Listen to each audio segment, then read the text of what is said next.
ನಮಸ್ಕಾರ ಸ್ನೇಹಿತರೆ, ತಮಗೆಲ್ಲರಿಗೂ ವಂಗಿರ್ನ ಎಜುಕೇಷನಲ್ ಚಾನಲ್ಗೆ ಸ್ವಾಗತ.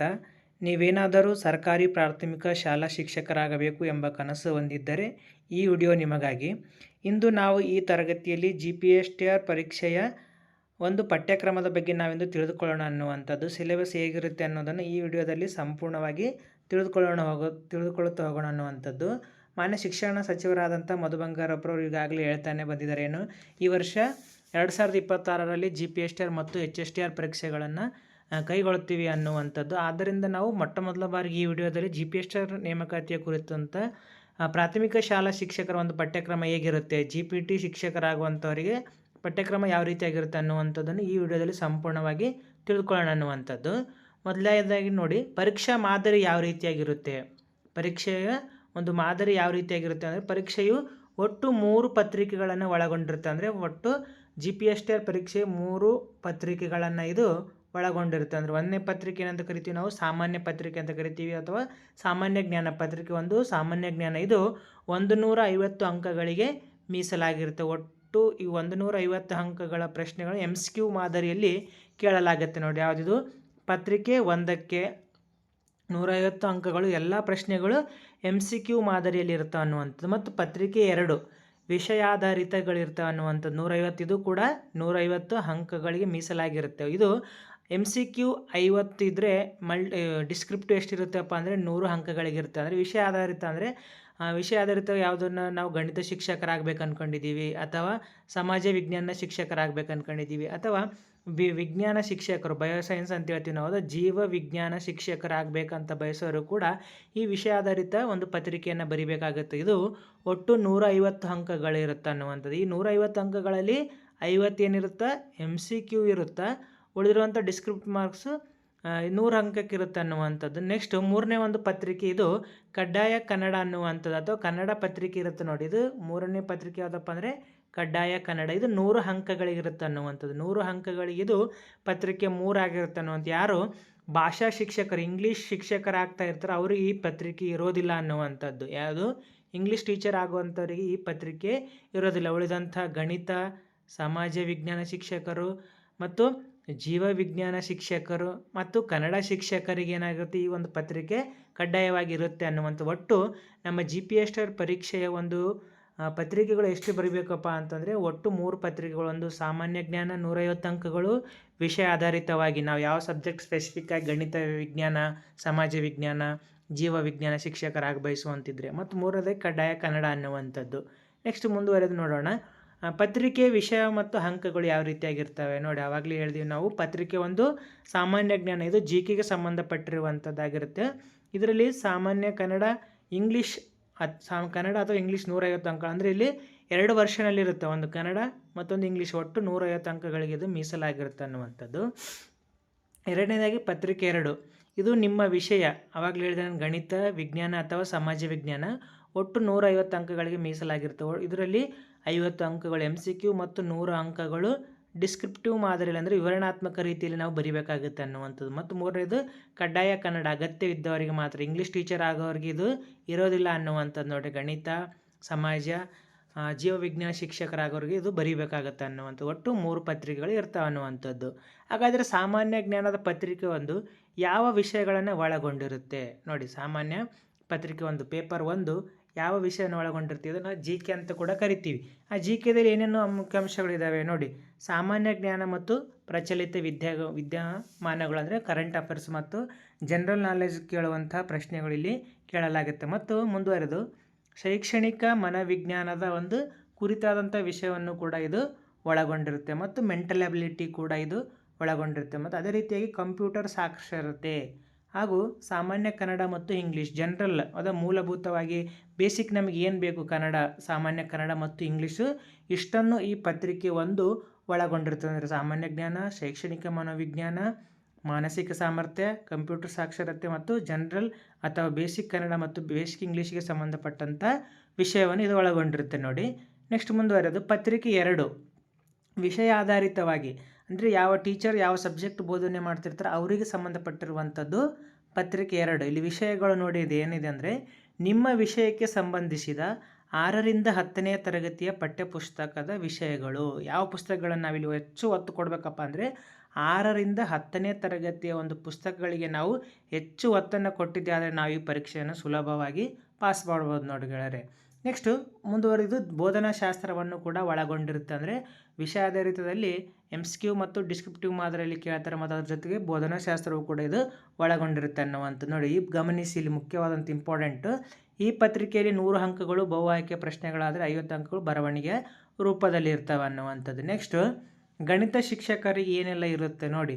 ಗಣಿತ ಶಿಕ್ಷಕರಾಗುವಂಥ ಶಿಕ್ಷಕರು 6ರಿಂದ 10ನೇ ತರಗತಿಯ ಕರ್ನಾಟಕದ ಸರ್ಕಾರಿ ಪಠ್ಯಪುಸ್ತಕಗಳನ್ನು ಕಂಪಲ್ಸರಿಯಾಗಿ ಓದಲೇಬೇಕು. 6ರಿಂದ 10ನೇ ತರಗತಿಯ ಒಂದು ಪುಸ್ತಕಗಳು. ಹಾಗಾದರೆ ಇಲ್ಲಿ ಏನೇನು ಒಳಗೊಂಡಿರುತ್ತೆ? ಸಂಖ್ಯಾ ಪದ್ಧತಿ, ಬೀಜಗಣಿತ, ರೇಖೆಗಣಿತ ವಿಷಯವನ್ನು ಒಳಗೊಂಡಿರುತ್ತೆ ಗಣಿತ ಶಿಕ್ಷಕರಾಗುವಂಥ ಶಿಕ್ಷಕರ ಒಂದು ಸಿಲೆಬಸ್. ಮತ್ತು ಮುಂದುವರೆದು ಸಂಖ್ಯಾಶಾಸ್ತ್ರ ಮತ್ತು ತ್ರಿಕೋನಮಿತಿ ಅನ್ನುವಂಥದ್ದು ಒಳಗೊಂಡಿರುತ್ತೆ.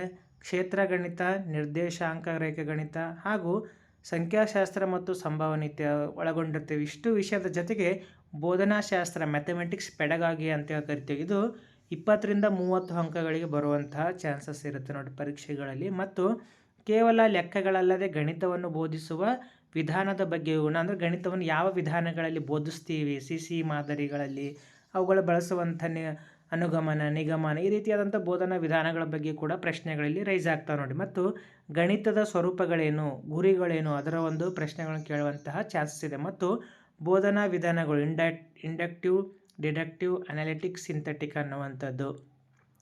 ನೆಕ್ಸ್ಟ್ ಮುಂದುವರೆದು ಗಣಿತ ಬೋಧನೆಯಲ್ಲಿ ICT ಬಳಕೆಯ ಕುರಿತು, ಅಂದರೆ ಇನ್ಫಾರ್ಮೇಷನ್ ಕಮ್ಯುನಿಕೇಷನ್ ಟೆಕ್ನಾಲಜಿಯನ್ನು ನಾವು ಯಾವ ರೀತಿಯಾಗಿ ಬಳಕೆ ಮಾಡ್ತೀವಿ, ಅದ್ರ ಜೊತೆಗೆ ಮೌಲ್ಯಮಾಪನದ ವಿಧಾನಗಳು ಯಾವ್ಯಾವ ಅದಾವ, ಸಂಕಲನಾತ್ಮಕ, ಮೌಲ್ಯನಾತ್ಮಕ, ರೂಪಣಾತ್ಮಕ, ಈ ರೀತಿಯಾದಂಥ ಸಮೇಟಿವ್ ಅಸೆಸ್ಮೆಂಟ್ ಅಂತ ಹೇಳ್ತೀವಿ ನೋಡ್ರಿ, ಆ ರೀತಿ ಆದಂಥ ಪರೀಕ್ಷೆಗಳ ಬಗ್ಗೆ ಕೂಡ ಮೌಲ್ಯಮಾಪನ ವಿಧಾನಗಳ ಬಗ್ಗೆ ಕೂಡ ಇಲ್ಲಿ ಪ್ರಶ್ನೆಗಳನ್ನು ಕೇಳ್ತಾರೆ ಗಣಿತ ಶಿಕ್ಷಕರಾಗುವಂತಹ ಒಂದು ಶಿಕ್ಷಕರ ಒಂದು ಸಿಲೆಬಸ್ಗೆ. ನೆಕ್ಸ್ಟು ವಿಜ್ಞಾನ ಶಿಕ್ಷಕರಿಗೆ, ಅಂದರೆ ಜೀವವಿಜ್ಞಾನ ಬೋಧಿಸುವಂಥ ಶಿಕ್ಷಕರಿಗೆ, ಬಯೋಸೈನ್ಸ್ ಅಂತ ಹೇಳ್ತೀವಿ ನಾವು, ಹೌದಾ? ಆ ಬಯೋಸೈನ್ಸನ್ನು ಬೋಧಿಸುವಂಥ ಶಿಕ್ಷಕರಿಗೆ ಏನೆಲ್ಲ ಸಿಲೆಬಸ್ ಇರುತ್ತೆ ನೋಡಿ. ಭೌತಶಾಸ್ತ್ರಕ್ಕೆ ಸಂಬಂಧಪಟ್ಟ ಹಾಗೆ ಚಲನೆ, ಶಕ್ತಿ, ಬೆಳಕು, ವಿದ್ಯುತ್ ಶಕ್ತಿ ಮತ್ತು ಕಾಂತತ್ವ ಹಾಗೂ ಗುರುತ್ವಾಕರ್ಷಣೆಯ ಕುರಿತು ವಿಷಯವನ್ನು ಒಳಗೊಂಡಿರುತ್ತೆ. ಮತ್ತು ರಾಸಾಯನಶಾಸ್ತ್ರದಲ್ಲಿ ಪರಮಾಣು ರಚನೆ, ಆಮ್ಲ, ಪ್ರತ್ಯಾಮ್ಲ, ಲೋಹಗಳು ಮತ್ತು ಅಲೋಹಗಳು, ರಾಸಾಯನಿಕ ಕ್ರಿಯೆಗಳನ್ನು ಈ ಒಳಗೊಂಡಿರುತ್ತೆ ಅನ್ನುವಂಥದ್ದು. ನೆಕ್ಸ್ಟ್ ಜೀವಶಾಸ್ತ್ರಕ್ಕೆ ಬಂದರೆ ಜೀವಕೋಶ, ಜೀವಕ್ರಿಯೆಗಳು, ನಿಯಂತ್ರಣ ಮತ್ತು ಸಹಭಾಗಿತ್ವ, ಸಂತಾನೋತ್ಪತ್ತಿ, ಆನುವಂಶಿಕತೆ ಕುರಿತು ಇದು ವಿಷಯವನ್ನು ಒಳಗೊಂಡಿರುತ್ತೆ ಅನ್ನುವಂಥದ್ರ ಜೊತೆಗೆ ವಿಜ್ಞಾನ ಬೋಧನಾ ಶಾಸ್ತ್ರ, ಸೈನ್ಸ್ ಪೆಡಗಾಜಿ ಕೂಡ ಇಲ್ಲಿ ಇದು ಒಳಗೊಂಡಿರುತ್ತೆ. ಅದರ ಜೊತೆಗೆ ಪ್ರಯೋಗಾಲಯದ ಮಹತ್ವ ಮತ್ತು ವೈಜ್ಞಾನಿಕ ವಿಧಾನಗಳು, ಕಲಿಕಾ ಸಾಮಗ್ರಿಗಳ ಬಳಕೆ, ಟೀಚಿಂಗ್ ಏಡ್ಸನ್ನು ಯಾವ ರೀತಿಯಾಗಿ ಬಳಕೆ ಮಾಡಬೇಕು ಅನ್ನುವಂಥದ್ದು, ಮತ್ತು ನಿರಂತರ ಮತ್ತು ಸಮಗ್ರ ಮೌಲ್ಯಮಾಪನ ಅಂತ ಹೇಳ್ತೀವಿ ನಾವು. ಅವರ ಈ ರೀತಿಯಾದಂಥ ಸಿಲೆಬಸ್ಸನ್ನು ಕೂಡ ವಿಜ್ಞಾನ ಶಿಕ್ಷಕರು ಇಲ್ಲಿ ತಿಳ್ಕೊಳ್ಬೇಕಾಗತ್ತೆ ನೋಡಿ. ನೆಕ್ಸ್ಟ್ ಮುಂದುವರೆದು ಸಮಾಜ ವಿಜ್ಞಾನ ಬೋಧಿಸುವಂಥ ಶಿಕ್ಷಕರ ಒಂದು ಸಿಲೆಬಸ್ ಯಾವ ರೀತಿಯಾಗಿದೆ ನೋಡಿ. ಸಮಾಜ ವಿಜ್ಞಾನ ಬೋಧಿಸುವಂಥ ಶಿಕ್ಷಕರ ಒಂದು ಪಠ್ಯಕ್ರಮ ಯಾವ ರೀತಿಯಾಗಿರುತ್ತೆ ಅನ್ನುವಂಥದ್ದು, ಅದಾ ಪಠ್ಯಕ್ರಮ. ಇಲ್ಲಿ ನೋಡ್ರಿ, ಮೂಲ ನಾವೇನು ತಿಳ್ಕೊಬೇಕು, 6ರಿಂದ 10ನೇ ತರಗತಿಯ ಕರ್ನಾಟಕದ ಸರ್ಕಾರಿ ಪಠ್ಯಪುಸ್ತಕಗಳನ್ನ ಕಂಪಲ್ಸರಿಯಾಗಿ ಓದಲೇಬೇಕು. ಇದು ಇಂಪಾರ್ಟೆಂಟ್ ನೋಡಿ, ಭಾಳಷ್ಟು ಇಂಪಾರ್ಟೆಂಟ್ ಆಗಿರುವಂಥದ್ದು ಮೊದಲನೇ ಒಂದು ಪಾಯಿಂಟ್ ಇಲ್ಲಿ. ನೆಕ್ಸ್ಟ್ ಮುಂದುವರೆದು ಇತಿಹಾಸಕ್ಕೆ ಸಂಬಂಧಪಟ್ಟಿರುವಂಥದ್ದು ನಾವೇನು ಓದಬೇಕು, ಭಾರತದ ಇತಿಹಾಸದಲ್ಲಿ ಪ್ರಾಚೀನ, ಮಧ್ಯಯುಗ ಮತ್ತು ಆಧುನಿಕ ಒಂದು ಇತಿಹಾಸವನ್ನು ಓದಬೇಕು. ಅದರ ಜೊತೆಗೆ ಕರ್ನಾಟಕದ ಇತಿಹಾಸವನ್ನು ಕೂಡ ನಾವಿಲ್ಲಿ ಅಧ್ಯಯನ ಮಾಡಬೇಕಾಗತ್ತೆ ನೋಡಿ ಗೆಳೆಯರೆ. ನೆಕ್ಸ್ಟು ರಾಜ್ಯಶಾಸ್ತ್ರಕ್ಕೆ ಬಂದರೆ ನಾವು ಭಾರತದ ಸಂವಿಧಾನ, ಕೇಂದ್ರ ಮತ್ತು ರಾಜ್ಯ ಸರ್ಕಾರಗಳು, ಅವುಗಳ ಕಾರ್ಯಗಳು ಮತ್ತು ಹಂಚಿಕೆಗಳ ಬಗ್ಗೆ ನಾವಿಲ್ಲಿ ಅಧ್ಯಯನವನ್ನು ಮಾಡಬೇಕಾಗತ್ತೆ ಅನ್ನುವಂಥದ್ದು ಒಟ್ಟಾರೆಯಾಗಿ. ನೆಕ್ಸ್ಟು ಭೂಗೋಳಶಾಸ್ತ್ರ ವಿಷಯಕ್ಕೆ ಸಂಬಂಧಪಟ್ಟಾಗಿ ಭಾರತ ಮತ್ತು ಕರ್ನಾಟಕದ ಒಂದು ಜಿಯೋಗ್ರಫಿಯನ್ನು ನಾವಿಲ್ಲಿ ಅಧ್ಯಯನ ಮಾಡಬೇಕಾಗುತ್ತೆ, ಶಿಲಾಗೋಳ, ವಾಯುಗೋಳ, ಜಲಗೋಳಕ್ಕೆ ಸಂಬಂಧಪಟ್ಟಿರುವಂಥದ್ದು. ನೆಕ್ಸ್ಟ್ ಅರ್ಥಶಾಸ್ತ್ರ, ಮೂಲಭೂತ ಅರ್ಥಶಾಸ್ತ್ರ ಮತ್ತು ಭಾರತದ ಒಂದು ಆರ್ಥಿಕತೆ ಯಾವ ರೀತಿಯಾಗಿದೆ ಅನ್ನುವಂಥದ್ದು. ಅದರ ಜೊತೆಗೆ ಸಮಾಜ ವಿಜ್ಞಾನ ಬೋಧಿಸುವಂಥ ಶಿಕ್ಷಕರು ಬೋಧನಾಶಾಸ್ತ್ರ, ಅಂದರೆ ಸೋಷಿಯಲ್ ಸೈನ್ಸ್ ಪೆಡಗಾಜಿಯು ಕೂಡ ವಿಷಯವನ್ನು ಇದು ಒಳಗೊಂಡಿರುತ್ತೆ. ಅದ್ರ ಜೊತೆಗೆ ಮುಂದುವರೆದು ಸಮಾಜ ವಿಜ್ಞಾನ ಬೋಧನೆಯ ಗುರಿ ಮತ್ತು ಉದ್ದೇಶಗಳು ಏನು, ಅದರ ಜೊತೆಗೆ ಸಮಾಜ ವಿಜ್ಞಾನದಲ್ಲಿ ನಾವು ಬೋಧಿಸುವಂಥ ಬೋಧನಾ ವಿಧಾನಗಳು ಯಾವ್ಯಾವ ಅದಾವ, ಪೆಡಗಾಜಿಗೆ ಸಂಬಂಧಪಟ್ಟಿರುವಂಥದ್ದು ಚರ್ಚಾ ವಿಧಾನ, ಯೋಜನಾ ವಿಧಾನ, ಕಥನ ವಿಧಾನ, ಉಪನ್ಯಾಸ ವಿಧಾನ, ಕ್ಷೇತ್ರ ಭೇಟಿ ಮುಂತಾದವುಗಳು ಬರ್ತಾವದ. ಆ ಬೋಧನಾ ವಿಧಾನಗಳ ಕುರಿತು ಕೂಡ ನಾವಿಲ್ಲಿ ಅಧ್ಯಯನ ಮಾಡಬೇಕಾಗುತ್ತೆ. ಇದ್ರ ಮೇಲೆ ಪ್ರಶ್ನೆಗಳು ರೈಸ್ ಆಗುವಂತಹ ಚಾನ್ಸಸ್ ಇರುತ್ತೆ ನೋಡಿ ಸ್ನೇಹಿತರೆ. ನೆಕ್ಸ್ಟ್ ಮುಂದುವರೆದು ಕಲಿಕಾ ಸಂಪನ್ಮೂಲಗಳನ್ನು ಕೂಡ ನಾವಿಲ್ಲಿ ಬಳಕೆ ಮಾಡ್ತೀವಿ. ಯಾವ್ಯಾವ ಸಂಪನ್ಮೂಲಗಳು? ಭೂಪಟಗಳಾಗಿರ್ಬೋದು, ಗ್ಲೋಬ್ಗಳಾಗಿರ್ಬೋದು, ಚಾರ್ಟ್ಗಳು ಮತ್ತು ICTಯ ಬಳಕೆ ಅದ್ರ ಒಂದು ಪ್ರಶ್ನೆಗಳನ್ನು ಕೇಳುವಂಥ ಸಂಭವ ಇರುತ್ತೆ. ನೆಕ್ಸ್ಟ್ ಮುಂದುವರೆದು ಮೌಲ್ಯಮಾಪನ, ರಚನಾತ್ಮಕ ಮತ್ತು ಸಂಕಲನಾತ್ಮಕ ಮೌಲ್ಯಮಾಪನ ನಾವು ತರಗತಿಯ ಕೋಣೆಯಲ್ಲಿ ಯಾವ ರೀತಿಯಾಗಿ ಮಾಡ್ತೀವಿ ಮಕ್ಕಳಿಗೆ ಅನ್ನುವಂಥದ್ದು ಅದರ ಮೇಲೆಯೂ ಕೂಡ ಪ್ರಶ್ನೆಗಳನ್ನು ಕೇಳುವಂತಹ ಸಂಭವ ಇರುತ್ತೆ ನೋಡಿ. ಹಾಗಾದರೆ ಕೊನೆಯದಾಗಿ ಪತ್ರಿಕೆ 3 ನಾವು ಈಗ ನೋಡಿ, ಪತ್ರಿಕೆ 1 ತಿಳ್ಕೊಂಡಿವಿ, ಪತ್ರಿಕೆ 2 ತಿಳ್ಕೊಂಡಿವಿ. ಪತ್ರಿಕೆ 3ರಲ್ಲಿ ಏನಿರುತ್ತೆ? ಕನ್ನಡ ಪತ್ರಿಕೆ ಅನ್ನುವಂಥದ್ದು, ಹೌದಾ? ಈ ವಿಷಯಗಳನ್ನ ಏನು ಒಳಗೊಂಡಿರುತ್ತೆ ನೋಡಿ: ಕನ್ನಡ ವ್ಯಾಕರಣ, ಪ್ರಬಂಧ ರಚನೆ, ಪತ್ರಲೇಖನ, ಗಾದೆ ಮಾತುಗಳ ವಿಸ್ತರಣೆ ಅನ್ನುವಂಥದ್ದು. ಇಲ್ಲಿ ಕನಿಷ್ಠ 35 ಅಂಕಗಳನ್ನು ಪಡೆಯುವುದಿಲ್ಲಿ ಕಡ್ಡಾಯವಾಗಿದೆ ಅನ್ನುವಂಥದ್ದು, ಹೌದಾ? ನಾವು ಕನಿಷ್ಠ 100ಕ್ಕೆ 35 ಅಂಕಗಳನ್ನು ಪಡಿಲೇಬೇಕು ನೋಡಿ. ನೆಕ್ಸ್ಟ್ ಇಲ್ಲಿ ಮುಂದುವರೆದು ಏನೇನು ವಿಷಯಗಳನ್ನು ಒಳಗೊಂಡಿರುತ್ತೆ ಪತ್ರಿಕೆ 3: ಪದಗಳ ಅರ್ಥ, ವಿಭಕ್ತಿ ಪ್ರತ್ಯಯಗಳು, ಸಂಧಿ ಮತ್ತು ಸಮಾಸಗಳನ್ನು ಕೂಡ ಇದು ಒಳಗೊಂಡಿರುತ್ತೆ 100 ಅಂಕಗಳಲ್ಲಿ. ಮತ್ತು ಅದ್ರ ಜೊತೆಗೆ ಬರವಣಿಗೆ ಕೌಶಲ್ಯ, ಯಾವುದು? ಪ್ರಬಂಧ ರಚನೆ, ಪತ್ರಲೇಖನ ಮತ್ತು ಸಂಕ್ಷಿಪ್ತ ಬರಹ ಇರುತ್ತೆ ಅನ್ನುವಂಥದ್ದು. ಅದ್ರ ಜೊತೆಗೆ ಸಾಹಿತ್ಯ ವಿಷಯಕ್ಕೆ ಸಂಬಂಧಪಟ್ಟ ಹಾಗೆ ಕನ್ನಡದ ಪ್ರಮುಖ ಕವಿಗಳು, ಅವರ ಕೃತಿಗಳ ಬಗ್ಗೆ ನಾವು ಪ್ರಾಥಮಿಕ ಜ್ಞಾನ, ಇವೆಲ್ಲವಕ್ಕೂ ಕೂಡ ನಾವು 6ರಿಂದ 10ನೇ ತರಗತಿಯ ಪುಸ್ತಕಗಳನ್ನು ಓದಿದ್ದೆ ಆದರೆ ನಾವು ಪತ್ರಿಕೆ 3 ಕೂಡ ಕಂಪ್ಲೀಟಾಗಿ ನಾವು ಪಾಸ್ ಆಗ್ಬೋದು ಅನ್ನುವಂಥದ್ದು.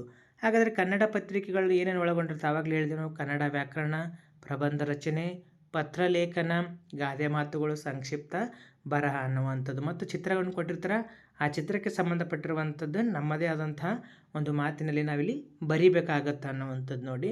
ನೆಕ್ಸ್ಟ್ ಮುಂದುವರೆದಾಗ ಸಿದ್ಧತೆಗಾಗಿ ಸಲಹೆಗಳು ಏನೇನದಾವ ನೋಡಿ. ಪ್ರತಿ ಸಲಹೆಯನ್ನು ಕೂಡ ನಾವಿಲ್ಲಿ ತೆಗೆದುಕೊಳ್ಬೇಕು. ಪ್ರತಿದಿನ ಕನಿಷ್ಠ ಏನಿಲ್ಲಪ್ಪ ಅಂತಂದ್ರೂ ಕೂಡ ನಾವು 4ರಿಂದ 5 ಗಂಟೆಗಳ ಕಾಲ ಅಭ್ಯಾಸವನ್ನು ಮಾಡಲೇಬೇಕು ಸ್ನೇಹಿತರೆ. ಸಿಲೆಬಸ್ ದೊಡ್ಡದಿದೆ ಅಂತೇಳಿ ಭಯಪಡಬಾರ್ದು. ಈ ಕೆಳಗಿನ ಹಂತಗಳನ್ನು ನಾವು ಅಥವಾ ಸಲಹೆಗಳನ್ನು ನಾವು ಕಂಟಿನ್ಯೂಸ್ ಆಗಿ ಅನುಸರಿಸಿದ್ದೆ ಆದರೆ ಯಶಸ್ಸು ಅನ್ನುವಂಥದ್ದು ಕಟ್ಟಿಟ್ಟು ಬುತ್ತಿ ಅನ್ನುವಂಥದ್ದು. ಸಲಹೆ 2 ಏನಪ್ಪ ಅಂದರೆ ಹಳೆಯ ಪ್ರಶ್ನೆ ಪತ್ರಿಕೆಗಳನ್ನ ವಿಶ್ಲೇಷಣೆ ಮಾಡಬೇಕು. ಇದು ಭಾಳ ಇಂಪಾರ್ಟೆಂಟ್ ನೋಡಿ ಗೆಳೆಯರೆ. ಏನಪ್ಪ ಅಂತಂದರೆ ಇಂದಿನ ಒಂದು ಕಳೆದ ಸಾಲುಗಳಲ್ಲಿ ಕೇಳಿದಂತಹ ಪರೀಕ್ಷೆಯ ಹಳೆಯ ಪತ್ರಿಕೆಗಳ ವಿಶ್ಲೇಷಣೆ ಮಾಡೋದರಿಂದ ನಾವು ಹೆಚ್ಚಿನ ವಿಷಯವನ್ನು ನಾವಿಲ್ಲಿ ಪಡ್ಕೊಳ್ಬಹುದು. ಅದರ ಒಂದು ಪ್ರಶ್ನೆಗಳು ರಿಪೀಟೆಡ್ ಆಗ್ತಾನೆ ಇರ್ತವೆ ಅನ್ನುವಂಥದ್ದು ಕೆಲವು ಬಾರಿ. ನೆಕ್ಸ್ಟ್ ಸಲಹೆ 3: ಸರ್ಕಾರಿ ಶಾಲಾ ಪಠ್ಯಪುಸ್ತಕಗಳ ಮೇಲೆ ಹೆಚ್ಚಿನ ಗಮನ ಹರಿಸಬೇಕು. ಆವಾಗಲೇ ಹೇಳಿದೆ ನಾವು 6ರಿಂದ 10ನೇ ತರಗತಿಯ ಒಂದು ಪುಸ್ತಕಗಳನ್ನು ನಾವು ಹೆಚ್ಚು ಗಮನ ಹರಿಸಿ ಅದನ್ನೇ ಹೆಚ್ಚು ಓದ್ತಾ ಇದ್ದರೆ ಈ ಪರೀಕ್ಷೆ ಅನ್ನುವಂಥದ್ದು ಸುಲಭವಾಗಿ ನಾವು ಪಾಸ್ ಮಾಡ್ಬೋದು ಅನ್ನುವಂಥದ್ದು. ನಿಮ್ಮ ಯಶಸ್ಸೇ ನಮ್ಮ ಗುರಿ. ಈ ವಿಡಿಯೋ ನಿಮಗೆ ಇಷ್ಟವಾದರೆ ಲೈಕ್ ಮಾಡಿ, ವಂಗಿರಣ ಎಜುಕೇಷನ್ ಚಾನಲ್ಗೆ ಸಬ್ಸ್ಕ್ರೈಬ್ ಮಾಡಿ. ಧನ್ಯವಾದಗಳು. ಮುಂದಿನ ವಿಡಿಯೋದಲ್ಲಿ ಮುಂಬರುವಂತಹ ಪರೀಕ್ಷೆಗಳು ಯಾವ ಪುಸ್ತಕಗಳನ್ನು ಓದಬೇಕು ಅನ್ನುವಂಥದ್ದು ಕುರಿತು ಬುಕ್ ಲಿಸ್ಟ್ಗಳ ಬಗ್ಗೆ ನಾವು ನೆಕ್ಸ್ಟ್ ತರಗತಿಯಲ್ಲಿ ತಿಳ್ಕೊಳ್ಳೋಣ ಅನ್ನುವಂಥದ್ದು. ಒಂದು ಪತ್ರಿಕೆಗಳಿಗೆ ಯಾವ ಪುಸ್ತಕಗಳನ್ನು ಓದಬೇಕು, ಬುಕ್ ಲಿಸ್ಟ್ಗಳ ಬಗ್ಗೆ ನಾವು ಮುಂದಿನ ವಿಡಿಯೋದಲ್ಲಿ ತಿಳ್ಕೊಳ್ಳೋಣ ಅನ್ನುವಂಥದ್ದು. ಅಲ್ಲಿವರೆಗೂ ಧನ್ಯವಾದಗಳು.